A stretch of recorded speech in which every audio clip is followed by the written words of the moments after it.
हरे कृष्णा। नमो ओम विष्णुपादाय कृष्णा प्रेष्ठाय भूतले श्रीमते भक्ति वेदांत स्वामिनिते नामिने। हरे कृष्ण कृष्ण कृष्ण हरे हरे, हरे राम राम राम हरे हरे।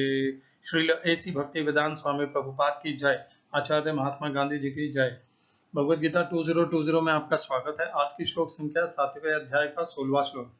कल भगवान ने हमें बताया था कि कौन उनकी शरण ग्रहण नहीं कर सकते, कौन इस योग्य नहीं है कि वे उनकी शरण पा सकते हैं। तो कल भगवान ने हमें बताया था आसुरी स्वभाव के मनुष्यों के संदर्भ में, नमाम दुष्कृति नो मूढ़ाः प्रपद्यन्ते नराधमाः मायया अपरज्ञानाः आसुरं भावमाश्रिताः।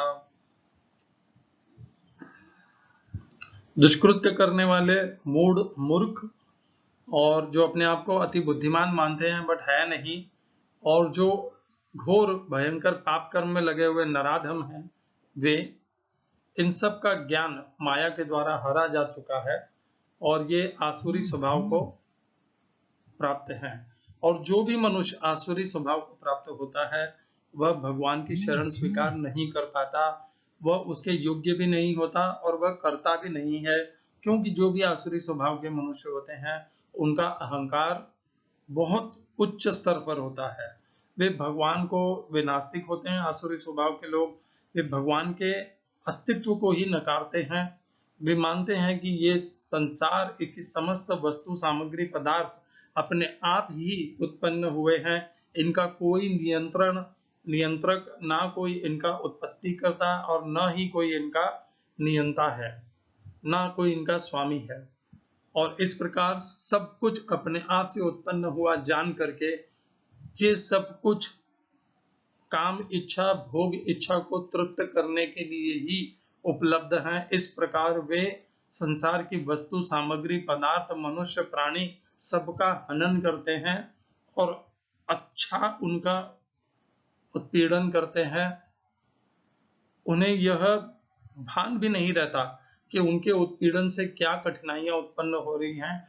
वे अपनी संतुष्टि, अपनी इंद्रियों की और अपने मन की संतुष्टि को बढ़ाते रहते हैं, उत्पीड़न कर करके, हनन कर करके। ये है आसुरी स्वभाव। तो क्या भगवान को कोई नहीं भजता? नहीं, ऐसा नहीं है। भगवान को शरण जाने वाले भी हैं मनुष्य, कम है। भगवान ने कहा था 7वें अध्याय के 3रे श्लोक में, मनुष्याणाम सहस्त्रेषु कश्चिद यतति सिद्धये। बहुत हजारों में से कोई एक सिद्धि अर्थात सफलता या सत्यता या योग के मार्ग में, भगवान के मार्ग में जाने के लिए, आध्यात्म के मार्ग में जाने के लिए प्रवृत्त होता है। यतताम अपि सिद्धानाम कश्चिन मां वित्ति तत्वः।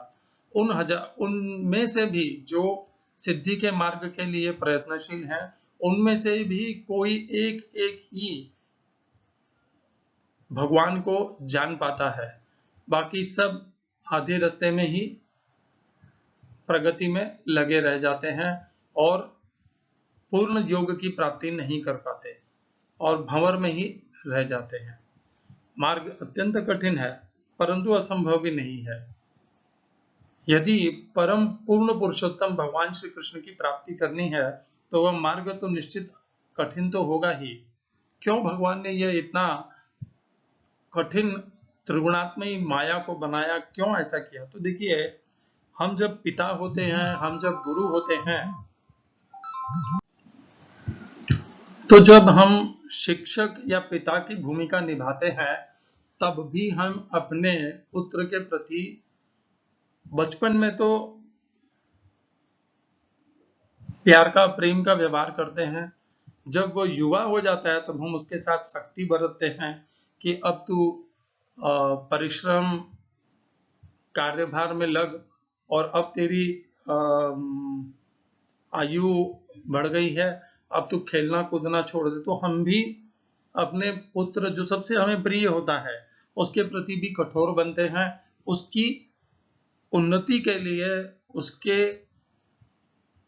संरक्षण के लिए करते हैं हम ये सब। उसी प्रकार भगवान भी इस त्रिगुणमयी माया के द्वारा हमें प्यार करते हैं, हमारे अंदर एक सुंदर व्यक्तित्व को निखारना चाहते हैं, हमारे अंदर जितने भी गंध है, मैल है, उस पाप है, उस सब से हमें निवृत्त करना चाहते हैं, और इसीलिए उन्होंने इस त्रिगुणात्मक माया का रचना की है। इसके माध्यम से हम जब तक इस माया को छेड़ते नहीं है, पाप नहीं करते हैं, अधर्म नहीं करते हैं, तब तक यह त्रिगुणात्मक माया हमारे ऊपर अपना नियंत्रण नहीं कर पाती। जब तक हम कर्म के फलों के प्रति आकर्षित नहीं होते, उनमें आसक्ति नहीं रखते, तब तक ये माया हमें छू भी नहीं सकती। यह माया हमें तभी बांधने के लिए शक्तिशाली बनती है जब हम हमारे कर्म फलों के प्रति आसक्त होते हैं, कर्म के फलों की चाह करते हैं और संसार के सुख भोग ऐश्वर्य कामना की इच्छा करते हैं, तभी यह माया हमें बांधने लग जाती है। अन्यथा यह माया में वह शक्ति नहीं है कि भगवान की पराश प्रकृति अर्थात जीव को बांध सके। जब हम इस माया की दूसरी प्रकृति मतलब भगवान की दूसरी प्रकृति अपरा प्रकृति को के माध्यम से सुख का अनुभव भोग करने की इच्छा करते हैं, तभी यह माया शक्ति हमें बांधने के लिए उद्यत होती है, शक्तिशाली बनती है और हमें बांधती भी है। इसी कारण से भगवान ने पहले हमें त्रिगुणात्मक माया का विस्तार से वर्णन किया और फिर उसके प्रभाव के कारण कौन हम भगवान को भज पाते हैं, उनकी शरण ग्रहण कर पाते हैं और कौन नहीं, उन सब का भगवान ने उसी श्रृंखला में कड़ीबद्ध हमें ज्ञान प्रदान किया। इस श्लोक में 7वें अध्याय के 15वें श्लोक में भगवान ये बता चुके हैं कि कौन उनकी शरण ग्रहण नहीं करते। आज हम जो श्लोक करेंगे उसमें भगवान इसके पूरा विपरीत जो भगवान की शरण ग्रहण कर सकते हैं उनके विषय में बताएंगे। तो आज की श्लोक संख्या 7वें अध्याय का 16वां श्लोक। चतुर्विधा भजन्ते माम जना सुकृतिनोर्जना आर्तो जिज्ञासुर अर्थार्थी ज्ञानी च भरतर्षभ। हिंदी अनुवाद गीता यथारूप श्रील प्रभुपाद। हे भरत श्रेष्ठ, 4 प्रकार के पुण्यात्मा मेरी सेवा करते हैं, आर्थ, जिज्ञासु, अर्थार्थी तथा ज्ञानी। English translation Gita as it is Swami Prabhupada. O best among the Bharatas, Arjun, 4 kinds of pious men render devotional service unto me: the distressed, the desirer of wealth, the inquisitive, and he who is searching for knowledge of the absolute. इस श्लोक में प्रयोग किए गए संस्कृत शब्दों के अर्थ हैं चतुर्विधाः, 4 प्रकार के भजन थे, सेवा करते हैं, माम मेरी, जनाः व्यक्ति, सुकृतिनो पुण्यात्मा, अर्जुन हे अर्जुन। दूसरी पंक्ति आर्तः विपदाग्रस्त पीड़ित, जो भयग्रस्त हैं और भगवान से सुरक्षा प्राप्त करना चाहते हैं वे।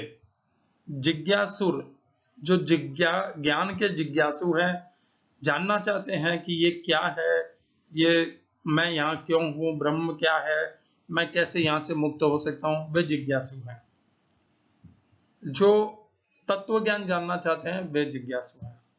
अर्थार्थी, लाभ की, धन की, संपत्ति की इच्छा रखने वाले। ज्ञानी, वस्तुओं को सही रूप में जानने वाले। च भी भरतर्षभ, हे भरत श्रेष्ठ। इस श्लोक का तात्पर्य गीता यथारूप श्रील प्रभुपाद द्वारा। कल का तात्पर्य बहुत बड़ा था, आज का तात्पर्य उतना बड़ा नहीं है। दुष्कृति के सर्वथा विपरीत ऐसे लोग हैं जो शास्त्रीय विधि विधानों का दृढ़ता से पालन करते हैं और वे सुकृतिनः कहलाते हैं। अर्थात ये वे लोग हैं जो शास्त्रीय विधि विधानों, नैतिक तथा सामाजिक नियमों को मानते हैं और परमेश्वर के प्रति न्यूनाधिक भक्ति करते हैं। इन लोगों की 4 श्रेणियां, वे जो पीड़ित हैं, वे जिन्हें धन की आवश्यकता है, वे जिन्हें जिज्ञासा है और वे जिन्हें परम सत्य का ज्ञान है। ये सारे लोग विभिन्न परिस्थितियों में परमेश्वर की भक्ति करते रहते हैं। ये शुद्ध भक्त नहीं है क्योंकि वे भक्ति के बदले कुछ महत्वाकांक्षाओं की पूर्ति करना चाहते हैं। शुद्ध भक्ति निष्काम होती है, उसमें किसी लाभ की आकांक्षा नहीं रहती। भक्ति रसामृत सिंधु में शुद्ध भक्ति की परिभाषा इस प्रकार की गई है: मनुष्य को चाहिए कि परमेश्वर कृष्ण की दिव्य प्रेमा भक्ति किसी सकाम कर्म अथवा मनोधर्म द्वारा भौतिक लाभ की इच्छा से रहित होकर करे, यही शुद्ध भक्ति कहलाती है। जब ये 4 प्रकार के लोग परमेश्वर के पास भक्ति के लिए आते हैं और शुद्ध भक्त की संगति से पूर्णतया शुद्ध हो जाते हैं तो ये भी शुद्ध भक्त हो जाते हैं। जहां तक दुष्कृतियों का प्रश्न है, उनके लिए भक्ति दुर्गम है, क्योंकि उनका जीवन स्वार्थपूर्ण, अनियमित तथा निरुद्देश्य होता है। किंतु इनमें से भी कुछ लोग शुद्ध भक्त के संपर्क में आने पर शुद्ध भक्त बन जाते हैं। जो लोग सदैव सकाम कर्मों में व्यस्त रहते हैं, वे संकट के समय भगवान के पास आते हैं और तब वे शुद्ध भक्तों की संगति करते हैं तथा विपत्ति में भगवान के भक्त बन जाते हैं। जो बिल्कुल हताश हैं, वे भी कभी कभी शुद्ध भक्तों की संगति करने आते हैं और ईश्वर के विषय में जानने की जिज्ञासा करते हैं।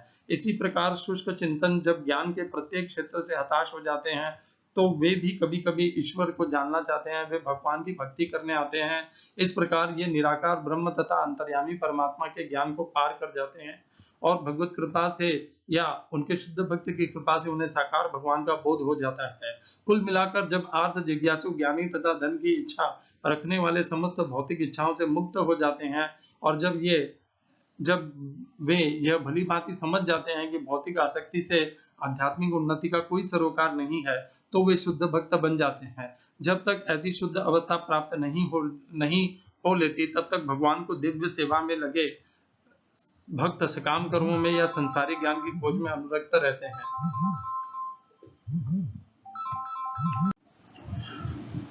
ओम अज्ञानतिमिरन्धस्य ज्ञानाञ्जनशलाकया चक्षुरुन्मीलितं येन तस्मै श्रीगुरुवे नमः। एकं शास्त्रं देवकीपुत्र गीतम्, एको देवो देवकीपुत्र एव, एको मन्त्रस्तस्य नामानि यानि, कर्माप्येकं तस्य देवस्य सेवा। कृष्णाय वासुदेवाय देवकीनन्दनाय च नंदगोपकुमाराय गोविंदाय नमो नमः। हरे कृष्णा। बहुत ही प्यारा सा श्लोक है ये। हम सब जानना चाहते हैं कि भगवान के भक्त कौन और कैसे बनते हैं, हम कैसे भगवान के भक्त बन सकते हैं। तो उन प्रश्नों का उत्तर इस श्लोक में दिया हुआ है। चतुर्विधा भजन्ते माम जना सुकृति नोर्जुना। 4 प्रकार के चतुहु विधा 4 प्रकार के भजन्ते अर्थात मेरी शरण ग्रहण करते हैं, मेरी सेवा करते हैं और मेरे मार्ग का अनुसरण करते हैं। भजन्ते मतलब केवल भजन करना नहीं होता है।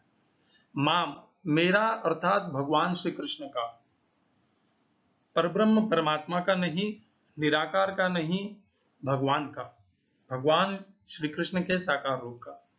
चतुर्विधा भजन्ते माम जनाः अर्थात मनुष्य, सुकृतिनो पहले वाले श्लोक में आया था दुष्कृत्य, नमाम दुष्कृतिनो मूढ़ाः, यहाँ पे आया है सुकृतिनः।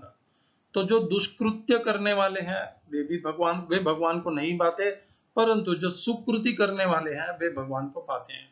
सुकृति होता है अच्छे पुण्य कर्म करने वाले, अर्जुन है। और वे कौन से 4 होते हैं, उनका भगवान ने दूसरी पंक्ति में वर्णन किया है। आर्तः जो भयग्रस्त हैं, विपदा से ग्रस्त हैं, वे भगवान से सुरक्षा संरक्षण चाहते हैं। उन्हें कोई बीमारी है, कोई व्यथा है, वे उससे भगवान से संरक्षण चाहते हैं, वे आर्त कहलाते हैं। जिज्ञासु हो जिन्हें जिज्ञासा है, जो सत्य को, परमात्मा को, पूर्ण पुरुषोत्तम को, अध्यात्म को, योग को पूर्ण प्रकार से जानना चाहते हैं, वे जिज्ञासु कहलाते हैं। अर्थात तो ब्रह्म जिज्ञासा, जो ब्रह्म की जिज्ञासा करता है उसे ही जिज्ञासु कहते हैं। जिज्ञासु वो नहीं है जो भौतिक शिक्षा के प्रति जिज्ञासु होता है। जिज्ञासु यहाँ पर वही है जो अध्यात्म के प्रति जिज्ञासु होता है, जो योग्य के प्रति जिज्ञासु होता है। अर्थार्थी जो धन संपत्ति का, लाभ का, व्यापार का, उन्नति का इच्छुक है वह भी। और आखिरी में ज्ञानी। तो 4 प्रकार के, 4 श्रेणियों के मनुष्य भगवान का भजन करते हैं, उनकी शरण ग्रहण करते हैं। प्रभुपाद ने बहुत अच्छे से बताया है कि ये 4 प्रकार के होते हैं। इस्कॉन की यह मान्यता है कि जो इस्कॉन के भक्त होते हैं वे इन 4 प्रकारों से भी भिन्न होते हैं, इन 4 प्रकारों से भी पृथक होते हैं और दिव्य होते हैं।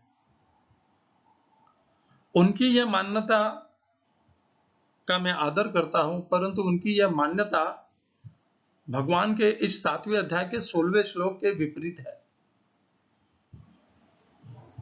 भगवान ने बहुत स्पष्ट कहा है कि 4 प्रकार के ही हैं मेरे भक्त। 5वां प्रकार उन्होंने नहीं कहा है, न 3 कहा है, न 5 कहा है, 4 ही कहे। तो इस्कॉन के भक्त भी इन चारों के भीतर ही होंगे, इनसे पृथक और भिन्न नहीं हो सकते। भगवान की बात को अकाट्य करके अपनी एक विशेष श्रेणी बना लेना मुझे नहीं उचित लगता है। भगवान ने कहा है 4 प्रकार के हैं, तो श्रेष्ठता तो उसी में है कि हम अपने आप को उन चारों में ही देखें, हम अपने आप को विशेष स्थान न दें। विशेष स्थान देने की यह जो इच्छा है, कामना है, ये अपने आप में एक अहंकार है। खैर, मैं बुराई नहीं करना चाहता, जैसे जिसकी सोच। आइए, तो यदि इस्कॉन के भक्त, जैसे वे मानते हैं, इस्कॉन मानती है कि उनके भक्त इन चारों से पृथक हैं, और भगवान तो वैसा कहते नहीं है, तो इस्कॉन के भक्त आर्त में तो नहीं आते, क्योंकि वे भयग्रस्त तो नहीं है, और वे भगवान का संरक्षण या भगवान से सुरक्षा के लिए उनके पास नहीं आते। ना वे जिज्ञासा को शांत करने के लिए भगवान के पास आते हैं। हो सकता है प्रारंभ में उसके कारण आए वे, हो सकता है प्रारंभ में सुरक्षा के लिए भी आए, हो सकता है प्रारंभ में धन के लिए भी आए। ये 3 प्रकार के कारणों से भक्त संसार से व्यतीत होकर के भगवान की शरण में आते हैं, भगवान श्री कृष्ण की शरण में आते हैं। और जैसे जैसे उनकी भगवान में श्रद्धा बढ़ती है, वे भगवान के शरण में जाते हैं, उन भगवान श्री कृष्ण के मार्ग का अनुसरण करते हैं, तब वे धीमे धीमे, धीरे धीरे ज्ञानी भक्त के रूप में परिवर्तित हो जाते हैं। तो 4 श्रेणी के भक्त होते हैं। जो प्रारंभिक अवस्था के हैं वे या तो आर्त हैं, या जिज्ञासु हैं, या अर्थार्थी हैं। और ज्ञानी है वह विशेष है, क्योंकि उन्हें ना तो सुरक्षा की कामना है, ना उनके अंदर अब कोई जिज्ञासा बची है, वे तो ज्ञानी हो चुके हैं, और ना उनमें धन संपत्ति की लालसा है, तो उनका कोई प्रयोजन अब बचा नहीं है, कोई मनोरथ भी नहीं है उनके मन में। वे भगवान की शुद्ध भक्ति, शुद्ध श्रद्धा और भगवान के मार्ग का शुद्धता से अनुसरण करना चाहते हैं। तो ये ज्ञानी ही भक्त भी हैं, और भक्त ही ज्ञानी भी है। भक्त के लिए, इस्कॉन के भक्तों के लिए आर्त उन्हें कहना उनके साथ बहुत बड़ी उनका बहुत बड़ा उपहास हो जाएगा, और जिज्ञासु कहना भी उपहास हो जाएगा, और अर्थार्थी के लिए भगवान का भजन पूजन करते हैं तो भी उनका उपहास हो जाएगा। तो उनके लिए भी ये एक ही श्रेणी है उपयुक्त, कि वे भी ज्ञानी हैं। इस्कॉन के भक्त भी ज्ञानी हैं, तो फिर ज्ञानी का उपहास कैसा? इस्कॉन के भक्त ज्ञानी का बहुत उपहास करते हैं, क्योंकि वो एक श्लोक आता है जहां पे भगवान कहते हैं, बहु नाम जन्म नाम अंते ज्ञानवान माम प्रपद्यते वासुदेव सर्वमिति स महात्मा सुदुर्लभ है। हरे कृष्णा। हमने उस श्लोक, ये श्लोक आता है 7वें अध्याय में, बहु नाम आगे ही आने वाला है, बहु नाम जन्म नाम अंते ज्ञानवान माम प्रपद्यते वासुदेव सर्वमिति स महात्मा सुदुर्लभ है। ये 7वें अध्याय का 19वां श्लोक है, 3 श्लोक बाद ही आने वाला है। उसमें भगवान कहते हैं कि ज्ञानी उन्हें इतना प्रिय क्यों है, क्योंकि वह ज्ञानी मानता है कि भगवान वासुदेव ही सर्वत्र वर्जते, वही है सब जगह। वासुदेव सर्वमिति स महात्मा सुदुर्लभ है। तो क्या इस्कॉन के भक्त नहीं मानते कि वासुदेव सर्वमिति? वे भी मानते हैं। तो उनमें और ज्ञानी में अंतर क्या रह गया, भिन्नता क्या रह गई? इस्कॉन के भक्त भी मानते हैं कि वासुदेव सर्वमिति, ज्ञानी भी मानता है वासुदेव सर्वमिति। इस्कॉन के भक्त भी ना तो आर्थ है, ना जिज्ञासु है, ना अर्थार्थी है। ज्ञानी भी ना आर्थ है, ना जिज्ञासु है, ना अर्थार्थी है। दोनों में समानताएं ज्यादा है, विविधताएं हैं ही नहीं। ये केवल हमारी भ्रांति है कि ज्ञानी है वो केवल ज्ञान का पिपासु है, ऐसी आवश्यकता है नहीं। क्या इस्कॉन के भक्त अपने आप को अज्ञानी मानते हैं? क्या वे अज्ञानी कहलाना अपने आप को ज्यादा शोभादायक मानते हैं? नहीं, तो वे भी ज्ञानी कहलाना शोभादायक मानते हैं। भगवान ने अपने भक्तों को ज्ञानी कहा तो क्या उन्होंने बहुत बड़ा अहित कर दिया भक्तों का? नहीं, ज्ञानी ही भक्त हैं और भक्त ही ज्ञानी भी है। ज्ञानी कौन है? जो भगवान के ज्ञान को पचा ले वह ज्ञानी। 7वें अध्याय के इस अध्याय के प्रारंभ में भगवान ने कहा था दूसरे श्लोक में, ज्ञानम ते हम सब विज्ञानम इदम वक्ष्यामि शेषतः यत् ज्ञात्वा नेह भूयो न ज्ञातव्यम अवशिष्यते। इस ज्ञान को जो जान लेता है, भगवत गीता के दिव्य ज्ञान को, वही ज्ञानी है। और भक्त भी इसको जानता है, और जो ज्ञान योग के पिपासु हैं वे भी उसको जानते हैं। ज्ञानी ही शुद्ध होकर के भक्त में परिवर्तित हो जाता है। भक्त अज्ञानी हो यह तो हो नहीं सकता है। खैर, मैं इससे ज्यादा और इस्कॉन के इस विरोधास्पद व्यवहार के प्रति और नहीं कहना चाहूंगा, वो अपने आप सोचें। हमारे लिए महत्वपूर्ण है कि 4 प्रकार के भगवान के भक्त होते हैं, आर्त, जिज्ञासु, अर्थार्थी, ज्ञानी। तो यहाँ पर भगवान ने इसके पहले वाले श्लोक में बताया, 7वें अध्याय के 15वें श्लोक में, कि कौन उनकी शरण ग्रहण नहीं करते, कौन उनकी उपासना नहीं करते, और कौन उनकी अनुसरण, उनके मार्ग का अनुसरण नहीं करते। और इस श्लोक में बताया कौन उनके मार्ग का अनुसरण करते हैं, उनकी शरण ग्रहण करते हैं। बाकी का क्या? जो मनुष्य भगवान श्री कृष्ण के प्रति जिनकी श्रद्धा नहीं है, और जिनकी श्रद्धा ब्रह्मा, शिवजी, इंद्र जी या अन्य देवी देवता या शनिदेव या शिरडी के साईं बाबा, इनके प्रति जिनकी श्रद्धा है, उनका क्या? उनकी श्रद्धा भगवान के प्रति नहीं है। वे आर्त हैं, वे जिज्ञासु भी हैं, अर्थार्थी के भी लोभी हैं, परंतु वे ये सब भगवान के प्रति नहीं मांगते। वे ये सब साईं बाबा, महादेव, ब्रह्मा जी, इंद्र से मांगते हैं। उनका क्या होगा? उनके लिए भी भगवान ने बताया है कि वो क्या करते हैं। उसके विषय में भगवान आगे बताएंगे। वे भी अविधि पूर्वकम हैं, परंतु हैं भगवान के ही भक्त। जब हम किसी शिरडी के साईं बाबा, किसी महादेव या ब्रह्मा जी या किसी और देवी देवता या शनिदेव का या हनुमान जी का भक्ति करते हैं, उनकी उपासना करते हैं, उनके मार्ग का अनुसरण करते हैं, उनके लिए तपस्या करते हैं, उनके लिए दान देते हैं, उनके लिए यज्ञ करते हैं, तो वे सब भी भगवान श्री कृष्ण को ही प्राप्त होते हैं। भोक्तारम यज्ञ तपसाम सर्वलोक महेश्वरम सूरदम सर्वभूतानाम ज्ञात्वा माम शांति मृच्छति। भोक्तारम यज्ञ तपसाम, समस्त तप और यज्ञों का भोक्ता कौन है? भगवान श्री कृष्ण। आप करो किसी के भी निमित्त, बालाजी के निमित्त करो, तिरुपति जी के लिए निमित्त करो, बजरंगबली के निमित्त करो, साईं बाबा के निमित्त करो, शिव जी के निमित्त करो, वो जाएंगे भगवान श्री कृष्ण के पास ही। भोक्तारम यज्ञ तपसाम सर्वलोक महेश्वरम, समस्त लोकों के स्वामी हैं भगवान श्री कृष्ण। सब कुछ उन्हीं को प्राप्त होता है, और इनमें से किसी देवी देवता में वो शक्ति नहीं है कि आपके इच्छा को पूरी कर दे। भगवान ही कृपालु हैं, श्री कृष्ण ही, कि वे उन देवी देवताओं के माध्यम से आपकी इच्छा को पूरी करते हैं। हम भले, ये जो भक्त इन सब के हैं, वे भले भगवान की सीधे सीधे भक्ति नहीं करते हो भगवान श्री कृष्ण की, फिर भी भगवान श्री कृष्ण इतने दयालु हैं कि वे शिव जी, ब्रह्मा जी, साईं बाबा, बजरंगबली, तिरुपति बालाजी, इन सब के माध्यम से भी, लक्ष्मी देवी जी, शनिदेव, सबके माध्यम से भी भक्त की मनोकामना पूरी करते हैं।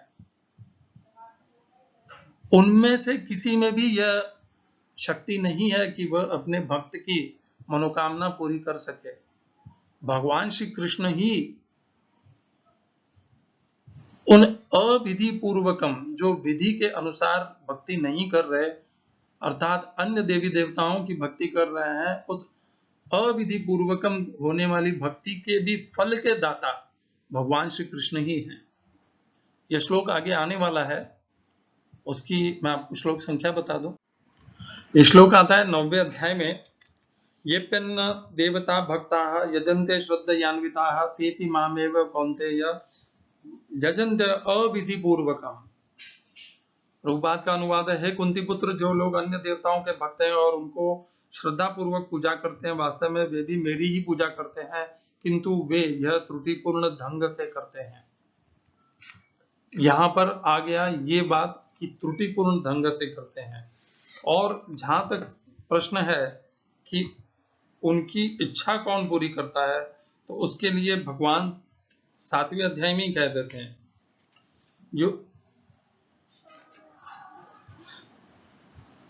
सतया 7वें अध्याय का 22वां श्लोक है, हम उस समय आगे के श्लोक में ही चर्चा करेंगे उसकी। यहाँ पे संक्षेप में बता देता हूँ। सतया श्रद्धया युक्त तस्याराधन मीहते लभते च ततः कामान मय्येव विहितान हितम। मय्येव, मैं जो देता हूँ वे ही सब वे प्राप्त करते हैं। तो खैर ये भगवान के विषय में हो गया। हरे कृष्णा। तो ये 4 प्रकार के मनुष्य भगवान श्री कृष्ण का मार्ग का अनुसरण करते हैं, उनकी भक्ति करते हैं, उनकी शरण ग्रहण करते हैं। कितनी स्पष्टता से भगवान श्री कृष्ण ने हमें अच्छे से बता दिया है कि कौन उनकी भक्ति करते हैं, कौन उनकी शरण ग्रहण करते हैं और कौन नहीं करते। 7वें अध्याय का 16वां श्लोक, यहाँ पर कम मात्रा में वो मिलेंगे जो भगवान की भक्ति करते हैं, उनके शरण ग्रहण करते हैं। क्यों? क्योंकि 7वें अध्याय के 3रे श्लोक में भगवान ने पहले ही कह दिया था, मनुष्याणाम सहस्रेषु कश्चिद् यतति सिद्धये यततामपि सिद्धानां कश्चिन् मां वेत्ति तत्वतः। बहुत कम है, हजारों में से कोई एक जो मेरे मार्ग का अनुसरण करते हैं। ज्यादा मात्रा उनकी है जो भगवान की शरण स्वीकार नहीं करते और आसुरी स्वभाव को प्राप्त होते हैं। तो जो हम भगवान के भक्त हैं, उन्हें और सतर्क रहना चाहिए। आसुरी स्वभाव के मनुष्यों से सतर्क रहना चाहिए, उनके संपर्क से दूर रहना चाहिए, उनसे संबंध भी नहीं बनाना चाहिए, क्योंकि जैसी संगति होगी उसका रंग तो हमारे पर चढ़ेगा ही। तो यदि हम अपनी भक्ति को संवारना चाहते हैं, उन्नत करना चाहते हैं, प्रगति पे ले जाना चाहते हैं, तो जो पहली श्रेणी के जो मनुष्य हैं, जो भगवान की भक्ति नहीं करते, भगवान की शरण ग्रहण नहीं करते, उनसे थोड़ा दूर रहना चाहिए। वे अपना संशय, अपने संदेह को, अपनी मान्यता को हमारे मन में असंशय और संशय और संदेह के माध्यम से हमें प्रभावित कर सकते हैं। भक्त के लिए यही उचित है कि वह इस प्रकार की संगति करे, भक्तों की संगति करे, जिस प्रकार प्रभुपाद ने कहा है, क्योंकि भक्तों की संगति करने से ज्ञान का, भक्ति की प्राप्ति होती है और उसी से हमारा अध्यात्म और योग को बल मिलता है और हम प्रगति करते हैं इस मार्ग में। हमने ये जाना कि किस प्रकार के 4 प्रकार के मनुष्य भगवान की भक्ति करते हैं। भगवान को इससे आपत्ति नहीं है कि कोई उनके पास सुरक्षा के लिए आता है। ध्रुव महाराज वे भी भगवान से राज्य की इच्छा के लिए आए थे और भगवान से आशीर्वाद भी पाए, ध्रुव लोग भी पाए। भगवान को इससे आपत्ति नहीं है कि वे किस प्रयोजन से उनकी भक्ति कर रहे हैं, परंतु भक्ति एकनिष्ठ होनी चाहिए और भगवान उनकी इच्छा भी पूरी करते हैं।